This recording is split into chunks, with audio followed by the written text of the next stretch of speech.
আজকের গল্পের পোস্টারটা দেখে আপনারা সবাই নিশ্চয়ই বুঝতে পারছেন যে আজকে আমি কোনো রকম ভূতের গল্প বলতে আসিনি। আজকের গল্প থাকছে অনীশ দেবের কাহিনী অবলম্বনে মাথা খাটিয়ে। অনীশ দেবের লেখা আমি সিরিয়াল কিলার বলছি বইটি থেকে আজকের গল্পটি আমরা পেয়েছি।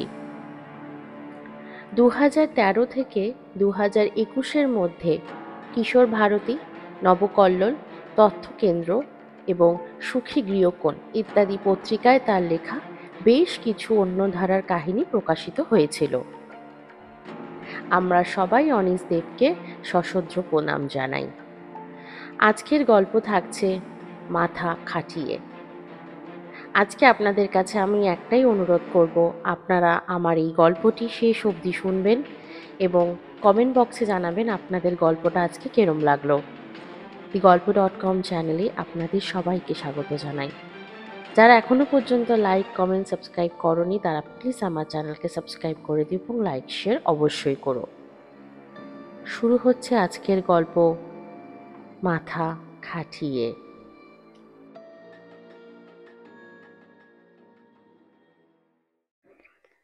ওপরে কোথাও থেকে তোমার বউ আর সেই ছেলেটার কথাবার্তা তুমি শুনতে পাচ্ছ। ওপর দিকে চার দিয়ে কোনো রকমে তোমার টলমলো ব্যালেন্সকে নিয়ে গেলে সিঁড়ির পরের ধাপে। তোমার মাসেলগুলো জলের মতো কাঁপছে। ওরা নিশ্চয়ই ভাবছে ছেলেটা তোমাকে খতম করে দিয়েছে। পাতাল ঘরের দরজাটাও ওরা বন্ধ করার প্রয়োজন মনে করেনি। আর দরজার এক চিলতে ফাঁক দিয়ে যেইটুকু থিরথিরে আলো চুইয়ে আসছে, অনেক মেহনত করে তুমি সেদিকেই এগোচ্ছ। তুমি ছাড়া আর কেউ হলে নির্ঘাত মারা যেত। ছেলেটা নিশ্চয়ই তোমাকে ল্যাব থেকে তুলে নিয়ে এসে পাতাল ঘরের সিঁড়িতে ছুঁড়ে ফেলে দিয়েছে। ঘরের ধুলো মাখা পাথুরে মেঝেতে পড়ে তুমি আবার জ্ঞান ফিরে পেয়েছ। তোমার বাঁ গালটা মেঝেতে যেখানটায় বাড়ি খেয়েছে সেই জায়গাটায় এখনো মনে হচ্ছে একটা শক্ত প্লেট কেউ যেন মাংসের ভেতরে ঢুকিয়ে দিয়েছে।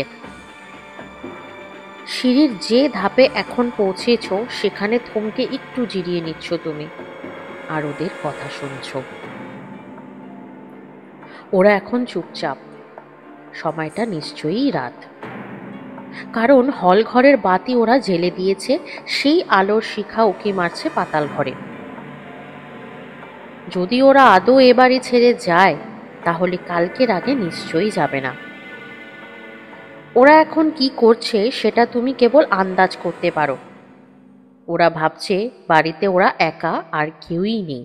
তুমি যেই চওড়া হাসতে গেলে তোমার অবশ ঠোঁটে আবার ফাটল ধরল।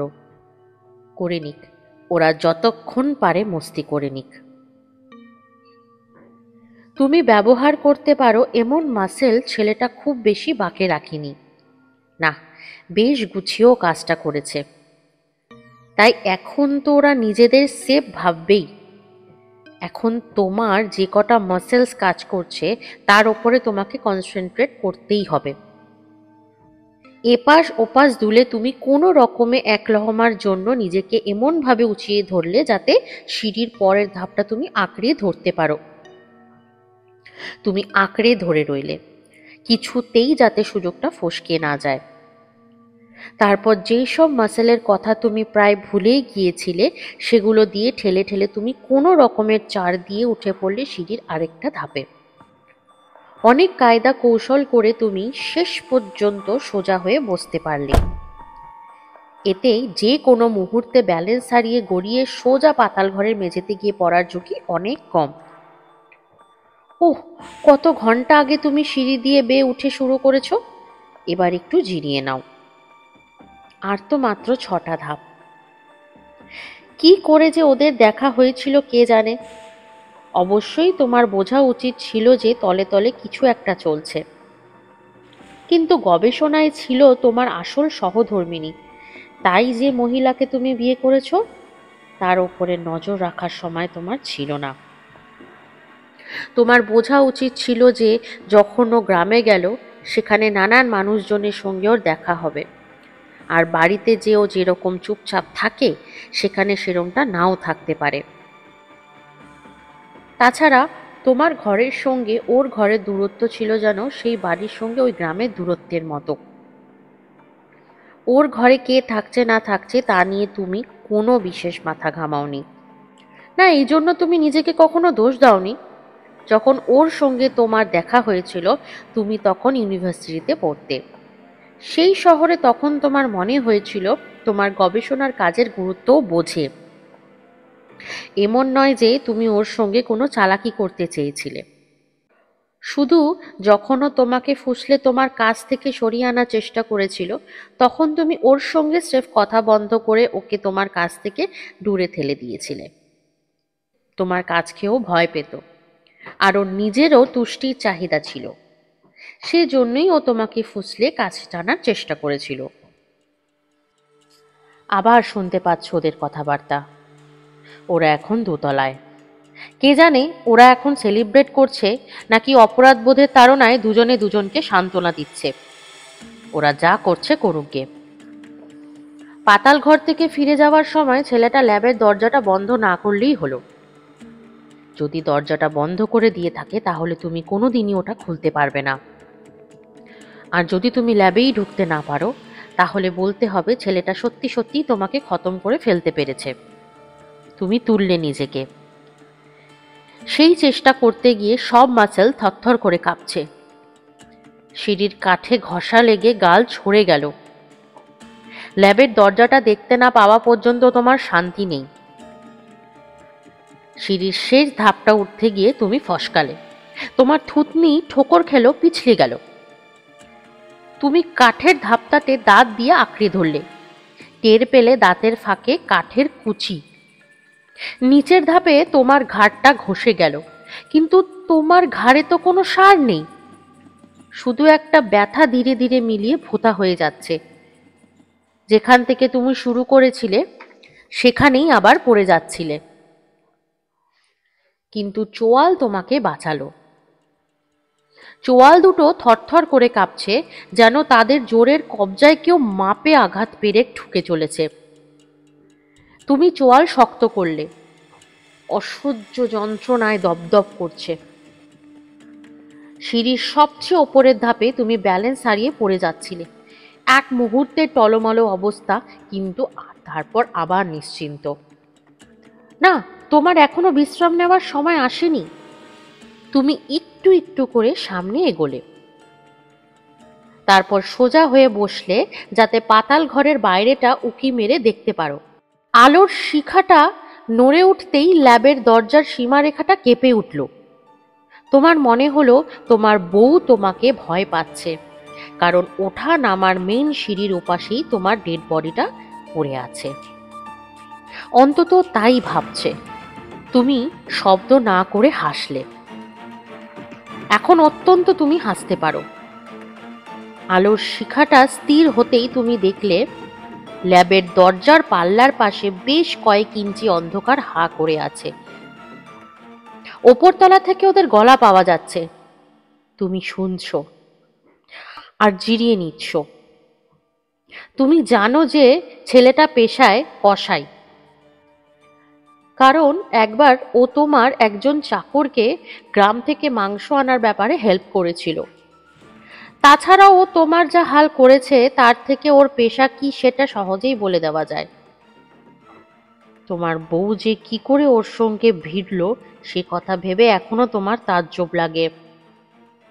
গায়ের লোকদের সম্পর্কে অল্প স্বল্প যেটুকু তোমার জানা আছে তাতে ওরা সব সময় তোমার বাড়িটাকে এড়িয়ে চলে। এটা তোমার কাছে অত্যন্ত খুশির খবর।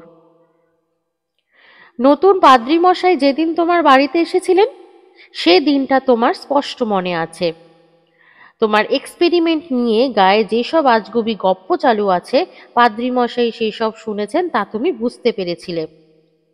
তিনি যে তোমাকে পবিত্র ক্রস দেখিয়ে কোণঠাসা করার চেষ্টা করেননি তাতে তুমি বেশ অবাক হয়েছিলে।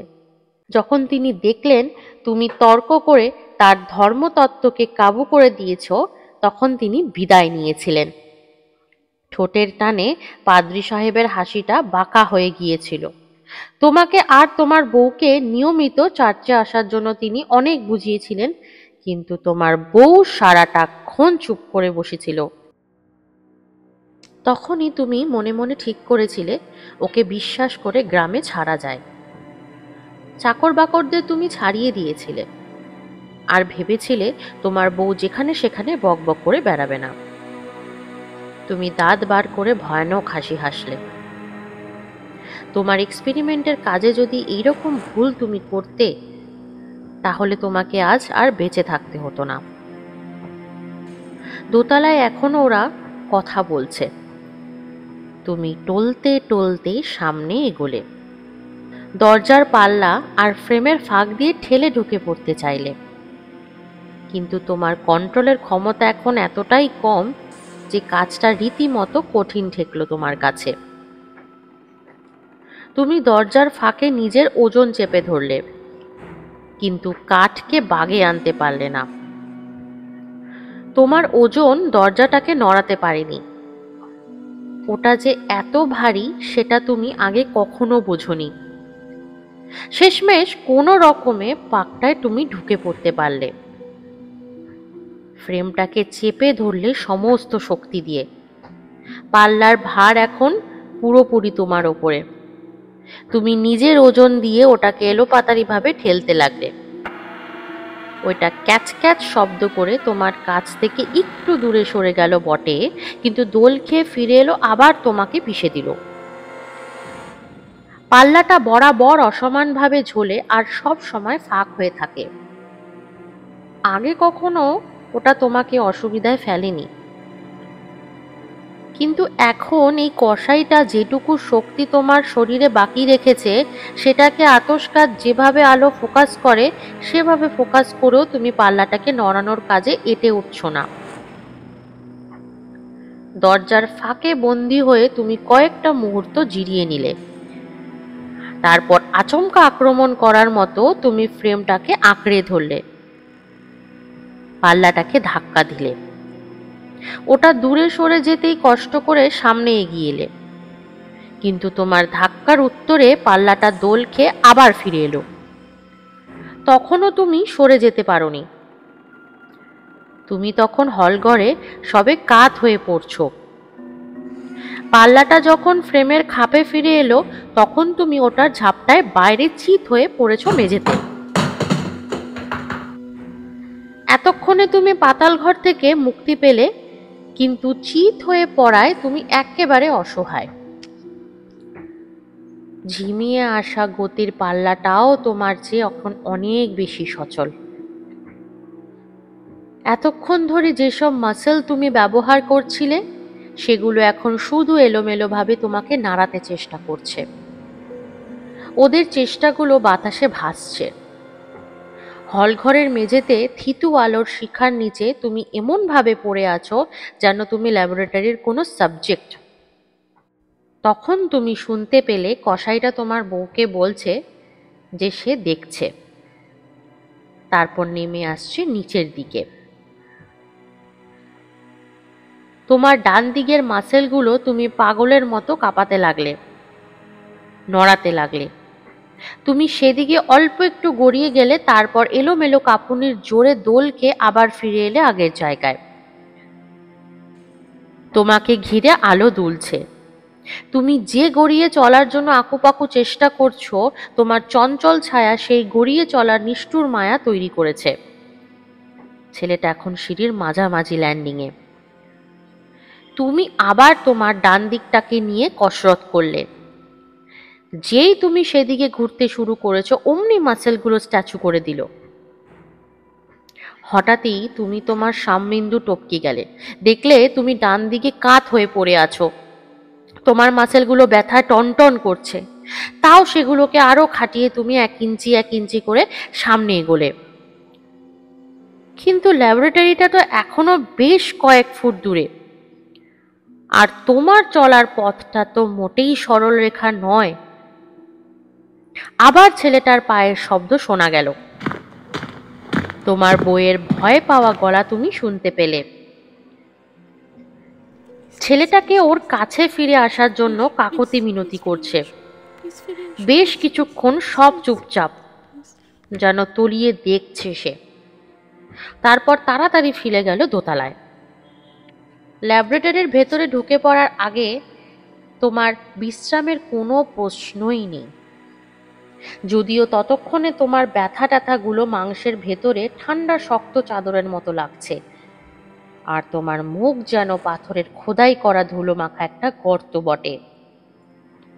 দরজাটা পার হয়ে ভেতরে ঢুকেই তুমি স্থির হয়ে বসলে, দেখলে চারপাশটা। জানলা দিয়ে চাঁদের আলো ঢুকে দরজা পর্যন্ত ছড়িয়ে পড়েছে। ছেলেটা যখন তোমার সঙ্গে মোকাবিলা করতে আসে তখন তুমি ওয়ার্ক বেঞ্চে কাজ করছিলে। তোমার নজর এখন সেই বেঞ্চটাকে খোঁজে।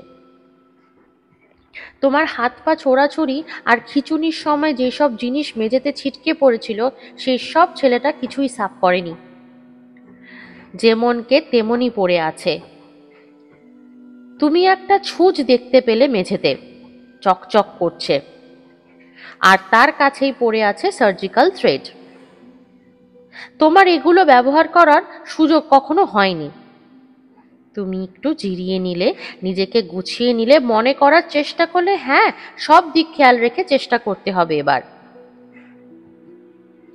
যেদিন সলিউশনটা তুমি নিখুঁতভাবে তৈরি করতে পেরেছিলে সেই দিনটার কথাই মনে পড়ল তোমার। ওটা ঢকঢক করে গিলে ফেলা মাত্রই তুমি টের পেয়েছিলে তোমার ব্রেন কেমন তীক্ষ্ণভাবে সজাগ হয়ে উঠেছিল। প্রতিটি নার্ভের বয়ে আনা সংকেত নিখুঁতভাবে একটা টের পেয়েছিল, তাদের ওপর রাজ করছিল। তুমি জানতে যে এতদিন ধরে তুমি যেই সলিউশনটা আবিষ্কার করার জন্যই গবেষণা করছিলে, কিন্তু তখনও পর্যন্ত সরাসরি কোনো প্রমাণ পাওনি। পেলে কখন? যখন তুমি শরীরের ক্যান্সারের সারা টের পেলে, তখন তোমার ব্রেন যেন ঘন হয়ে শক্তির একগাছা সুতোয় পাল্টে গেল, এবং সেই সুতোটা লম্বা হয়ে পৌঁছে গেল নিচে, তারপর ক্যান্সারকে পুড়িয়ে খতম করে দিল। সেটাই ছিল প্রমাণ। সঙ্গে সঙ্গে তুমি অমর হয়ে গেলে।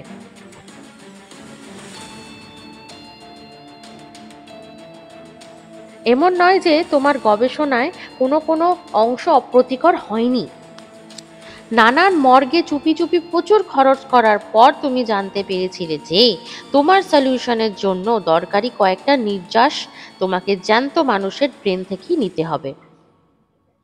অতএব গ্রামের লোকেরা ভেবেছিল ওদের বাচ্চারা নদীতে ডুবে মারা গেছে, কারণ নদীর পাড়ে ওদের জামা কাপড় পাওয়া গিয়েছিল। তুমি নিজেকে বলেছিলে চিকিৎসা শাস্ত্রের উন্নতির সঙ্গে দুঃখ কষ্ট ত্যাগ সবসময় জড়িয়ে থাকে।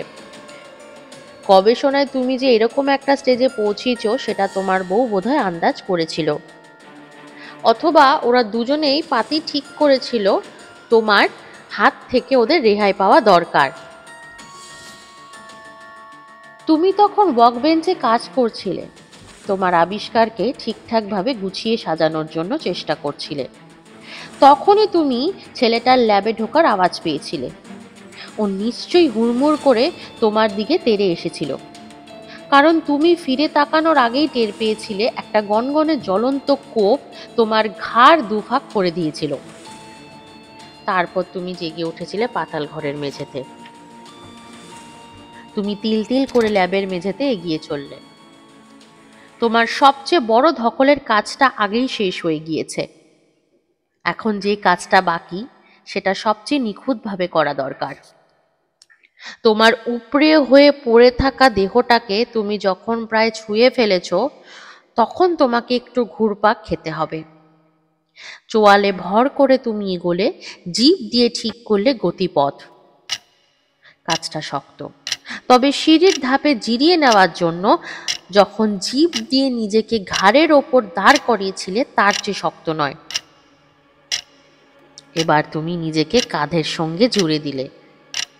তোমার নিখুঁত মন তখন অন্ধের মতো খুঁজে চলেছে ঠিকঠাক নার্ভগুলো। টের পেলে ওগুলোও ঠিকঠাকভাবে জুড়ে গেছে। এখন তোমাকে একদম স্থির থাকতে হবে, নড়াচড়া করলে চলবে না, তা না হলে তুমি গড়িয়ে সরে যাবে। তোমার মনের জোরে তুমি নিশ্চয়ই সেটা পারবে, খুব সাবধানে, যাতে তুমি আলাদা না হয়ে যাও। তুমি লম্বা করে হাত বাড়ালে এবং সার্জিক্যাল নিডল আর থ্রেড ছুঁয়ে ফেললে।